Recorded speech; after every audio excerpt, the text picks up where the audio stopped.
Ok, hermanos, vamos a la segunda parte de nuestra clase acerca del principio de interpretación bíblico de contexto histórico-cultural. Y recuerdan que en la primera parte, pues, concluimos nosotros con los factores que se deben de tomar en cuenta, los elementos para la interpretación. Ahora vamos a ver dos momentos en este video. Ayudas para el estudio del Fondo Histórico Cultural.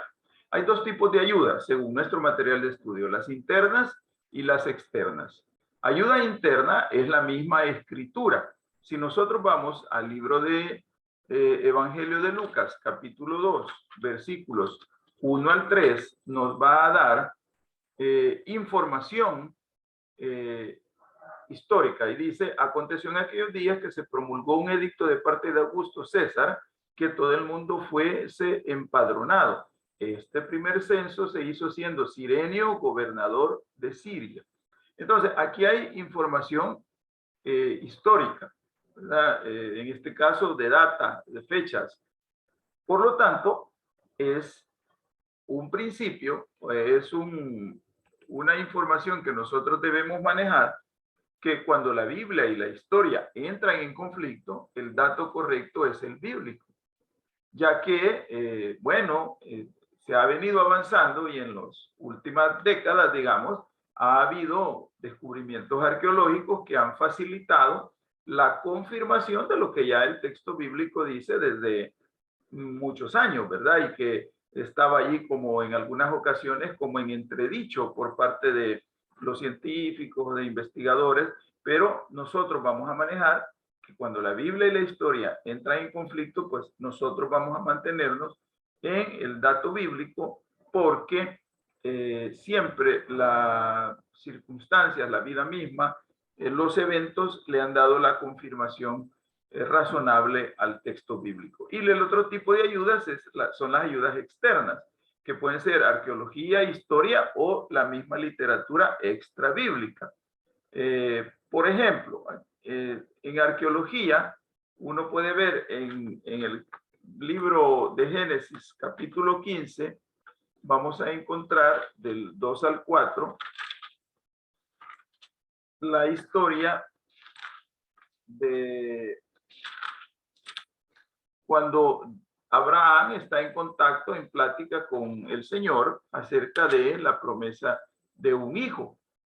Y uno puede encontrar, dice, y respondió Abraham: Señor Jehová, ¿qué me darás siendo así que ando sin hijo y el mayordomo de mi casa es ese Damaseno Eliezer? Dijo también Abraham: mira que no me has dado prole, y he aquí que será mi heredero un esclavo nacido en mi casa. Entonces uno de repente podría considerar, bueno, ¿cómo es que porque no buscó, digamos, Abraham a otro pariente de él, ¿verdad? Sanguíneo, para hacerlo como el heredero del que aquí está hablando en el capítulo 15, en el versículo 3. Pero la costumbre, la tradición, vamos a decir así, ¿verdad? De ese momento, según las tablillas de Nuzi, encontradas arqueológicamente, la pareja sin hijos adoptaba como heredero de sus bienes, adoptaba a alguien como heredero de sus bienes. Y este alguien lo que tenía era el compromiso de seguir, de administrar los bienes de quienes lo habían adoptado hasta darles pues la sepultura correspondiente, ¿verdad? Obviamente, pues si él los trascendía, ¿verdad? En el tiempo, entonces él y ellos fallecían, pues él asumía esos bienes, digamos, ¿verdad? Entonces, son ayudas para comprender, digamos, en este caso el texto, ¿verdad? Porque uno podría decir hoy en este siglo, ¿no? En estos años, bueno, yo mejor busco a un tío, a un primo, aunque sea lejano, pero en el tiempo allá de la historia, pues era otro tipo de convencionalismos sociales y hasta legales, ¿verdad? Que aparecían en eso. Otra ayuda externa en la misma historia, las antigüedades de los judíos escritos por Flavio Josefo, un escritor, ¿verdad?, del siglo I, en el libro 18 se da un testimonio del Señor Jesús. Es decir, alguien testimonió, ¿verdad?, de la existencia, seguramente recogida a través de otros manuscritos, ¿verdad? Cuando ustedes revisan, por ejemplo, la historia de la redacción de los evangelios de Marcos, Lucas, Mateo, Juan, y se hace la comparación, pues se conocen a Mateo, Marcos y Lucas como evangelios sinópticos, y de ellos el más antiguo es Marcos, y se dice pues que Lucas y Mateo se basan en información de Marcos para redactar su evangelio, y al mismo tiempo se basan también en un documento llamado Q, Q de como huella, ¿verdad? En idioma alemán, entiendo. Y ahí pues ellos se basan para también como fuente fidedigna. Es decir, había, por supuesto, entre la redacción de Mateo y Lucas, además del Evangelio de Marcos, hay otro tipo de escritos también. Pero que este tipo de escritos, según dice la bibliografía, fueron como incorporados en Mateo y Lucas con más fiabilidad, es decir, con más confianza, que no fue necesario seguir guardando aquellos otros escritos que los antecedieron, ¿verdad? Porque también aquí se incorporó la información y se hacen fidedignos. Son lectura, es lectura que es válida. Pero probablemente alguien pues estableció, ¿verdad? Ahí sobre un relato de Jesús que vino a aparecer en estos escritos de Flavio Josefo. Y otro tipo de ayuda externa es la literatura extrabíblica. El famoso libro de Macabeos, el Talmud que interpreta el Antiguo Testamento y amplía algunos de sus preceptos, son parte de la literatura extrabíblica que ayuda a comprender el texto propiamente dicho. Vamos entonces a revisar algunos ejemplos de citas bíblicas a donde nosotros podemos fundamentarnos para poder basarnos en la información y luego tener más amplitud a la hora de la interpretación y obviamente a la hora de compartir, ¿verdad? Vamos a ver algunas citas bíblicas. Una de ellas, el Evangelio de Juan, capítulo 8, versículos 57 y 59. Busque ahí su texto bíblico, yo lo estoy haciendo para que podamos nosotros revisar qué es lo que nos está diciendo el escritor. Y se lee de la siguiente manera. Entonces le dijeron los judíos, ¿aún no tienes 50 años y has visto a Abraham? Jesús les dijo, de cierto digo, antes que Abraham fuese, yo soy. Tomaron entonces piedras para arrojárselas, pero Jesús se escondió y salió del templo. Y atravesando por en medio de ellos, se fue. ¿Esto qué quiere decir? Estaban en el templo, ¿verdad? El Señor estaba visitando, digamos, el templo y pues se dan los acontecimientos que aquí se están narrando. Y antes de como el final, digamos, ¿verdad? De esta aparición del Señor, pues aparece esta afirmación de que lo quieren tomar, lo toman piedras para tirárselas al Señor. En Juan 2, capítulo 2, versículo 20, vamos a encontrar que dice, dijeron luego los judíos, en 46 años fue edificado este templo y tú en 3 días lo vas a edificar, porque así les estaba diciendo el Señor, ¿verdad? En este capítulo a ellos. El templo tenía 46 años de estar en construcción. Ese es un elemento que tenemos que tomar en cuenta, que tenía de estar en construcción. ¿Verdad? Recuérdense que aquí estamos hablando del templo en Jerusalén, ¿verdad? El templo fue inicialmente construido por Salomón, luego reconstruido después de que los babilonios lo destrozan, y se le llama el templo de Zorobabel. Y aquí pues entonces a este momento ya el templo, dice que Herodes lo hermoseaba como gobernante, ¿verdad? Queriendo congraciarse con la clase sacerdotal, vamos a decir, y obviamente con el pueblo también. Y el relato, la literatura extrabíblica nos dice que desde el año 18 de Herodes hasta entonces eran justamente 46 años. O sea, desde el año 18 de Herodes hasta este momento que se estaba haciendo la aparición, la intervención de Jesús, ahí eran 46 años según Josefo, ¿verdad? Luego, en el capítulo 8, versículo 6, siempre de Juan, dice, cuando dice, mire, ¿dónde estaba esto? Dice, y por la mañana volvió al templo, capítulo 8, y por la mañana volvió al templo, y todo el pueblo vino a él, y sentado él les enseñaba. Entonces aparecieron allí los hombres acusando a la mujer adúltera, y el versículo 6 recoge, mas esto decían tentándole para poder acusarle. Pero Jesús, inclinado hacia el suelo, escribía. Entonces, este es otro elemento, ¿verdad? Que uno puede decir, bueno, ¿y dónde tomó las piedras el Señor? Aquí nos da un segundo elemento. Primer elemento, que el templo estaba en construcción. Segundo elemento, que el piso del templo, a donde estaba Jesús, era de tierra. Y luego, en el capítulo siempre 8, versículo 20 dice, estas palabras habló Jesús en el lugar de las ofrendas enseñando en el templo, y nadie le prendió porque aún no había llegado su hora. El incidente,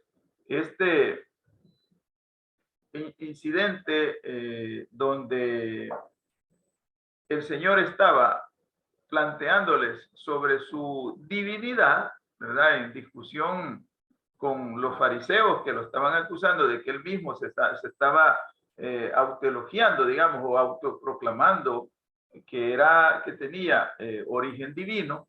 Entonces, esta plática, digamos, se da en el lugar de las ofrendas. Entonces aquí hay una ubicación del templo, y podemos encontrar estos lugares, ¿verdad? Donde el Señor estuvo caminando, interviniendo, y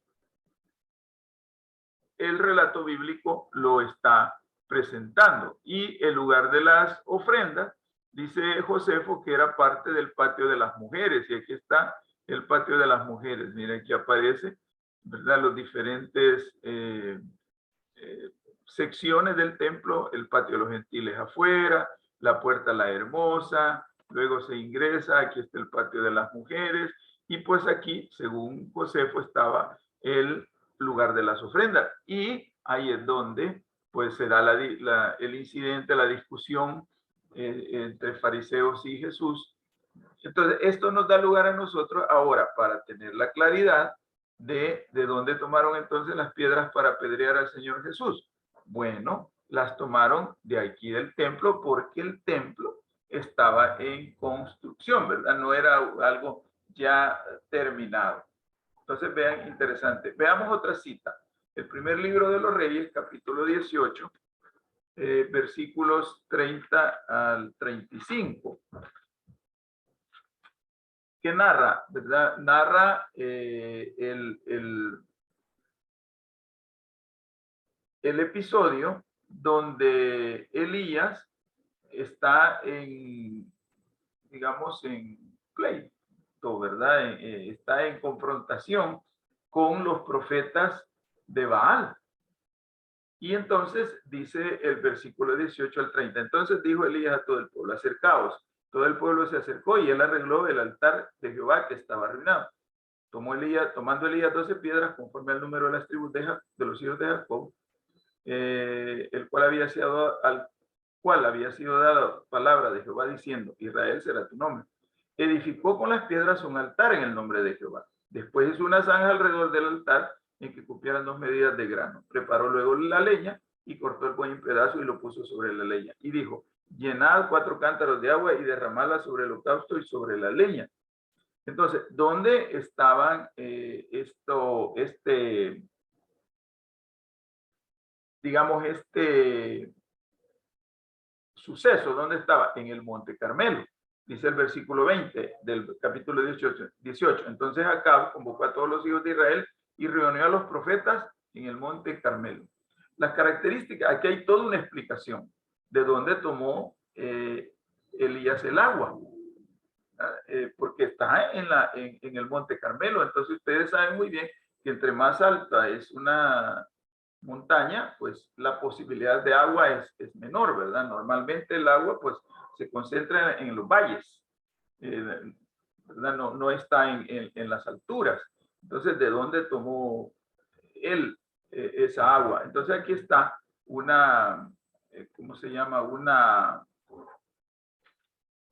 información de la fuente de donde él toma el agua. Y aquí hay personas que pues están haciendo en un comentario exegético y explicado de la Biblia, del tomo 1, Roberto Jamieson y Fawcett y Brown son los que llegan a esta conclusión. Pero es interesante que usted y yo podamos ver de dónde fue que Elías tomó el agua, porque de repente nos dice, mire, ¿cómo hizo para que no se le fueran los profetas otros? Porque el relato pues hace que pasaron allí prácticamente todo el día, ¿verdad? En esta demostración de poder entre el verdadero Dios y el Dios falso que tenían pues los que seguían a Baal, ¿verdad? Y los que seguían a Acab como rey de Israel. Y pues también hay otra cita bíblica aquí en Daniel 5, 7 al 16. Y hay una pregunta, ¿por qué se le ofreció en Daniel el tercer puesto en el reino y no se le ofreció el segundo, digamos, ¿verdad? Aquí hay una explicación. Ustedes saben la historia, pues cuando Daniel es llamado pues, a interpretar la escritura en la pared, y el rey Belsasar pues le ofrece ser el tercer rey, el tercer señor en el reino. Entonces dice aquí la información que Belsasar, por medio de las inscripciones asirias, ha explicado la aparente discrepancia entre Daniel y los historiadores profanos de Babilonia, quienes dicen que el último rey, Nabónido, se rindió en Borsippa después que fue tomada Babilonia y que tenía concedida residencia honorable en Caramania. Belsasar fue rey junto con el padre. En las inscripciones es llamado Minus, porque estaba subordinado a él. Pero el relato babilónico suprime el dato que desacredita a Babilonia, ¿verdad? Es decir, la historia acomodada a la conveniencia de la civilización. Pero el relato babilónico suprime el dato de que Belsasar se encerró en aquella ciudad y cuando cayó fue tomada, mientras que relata la rendición del rey principal. La descripción por el historiador profano Genofonte concuerda con la de Daniel. Así es que aquí podemos encontrar nosotros por qué fue el tercero en el reino, ¿verdad? Porque se dice que el papá de Nabónido, el hijo de Nabucodonosor, era el rey. Pero como él había establecido su residencia en una ciudad distinta a donde a la capital, ¿verdad? Pues cuando entran al reino, a la capital, donde está celebrándose el banquete, pues allí quien cae es Belsasar, que estaba como, digamos, como un rey regente, como un encargado del reino, pero en realidad el rey era Nabónido. Por lo tanto, el primero era Nabónido, el segundo era Belsasar, como rey a cargo del reino, y pues por eso le ofrece el tercero a Daniel. Y por último, pues aparece los juicios sobre las ciudades de Tiro en Ezequiel 26, del 1 al 5, y sería interesante que aquí determinemos cómo es que esa profecía de de Ezequiel 26, del 1 al 5 y al 14, pues se establece en esa destrucción de Tiro. Esto es lo que podríamos comentar, hermanos, sobre esta información, que es bueno que ustedes la revisen con detalle y que sirva pues de información para la ayuda pues que nos da y poder predicar de esa manera la palabra del Señor de una manera bien informada, bien establecida. Quedamos aquí entonces con esta nueva lección. Gracias por su atención, por su participación y pues seguimos avanzando en nuestro ciclo de estudios. Oramos por ustedes para que Dios nos mantenga firmemente, hermanos, en el Evangelio. Somos nosotros llamados al servicio del Señor, y como llamados que somos al servicio del Señor, entenderemos que habrá pruebas, habrá luchas, habrá dificultades, habrá desaciertos, desánimos, bueno, una serie de situaciones que nos complican, pero tenemos que, dentro de esas complicaciones, queridos estudiantes, tenemos que tener siempre nuestra comunión con el Señor, nuestra lectura bíblica, nuestro devocional diario, nuestra oración permanente. Es decir, no solo una oración de la mañana, no solo la oración en la noche, sino de manera permanente, ¿verdad? Cuando oramos por los alimentos, cuando vamos en el camino. En todas las ciudades, pues el tráfico es tremendo, ¿verdad? Es muy grave el congestionamiento. Entonces ahí hay tiempo para orar, ¿verdad? Es decir, tenemos que tener conectividad con el Señor espiritualmente, congregarnos, hacer nuestra agenda. Sé que estamos estudiando y que es parte de nuestra formación, pero no debemos dejar de congregarnos, porque allí vamos a encontrar la palabra que Dios nos quiere enviar a través de sus pastores, de sus predicadores. Los tiempos son difíciles y sigamos avanzando. Dice el apóstol Pablo, ya estamos en una nueva vida, ya pasó la pasada manera de vivir.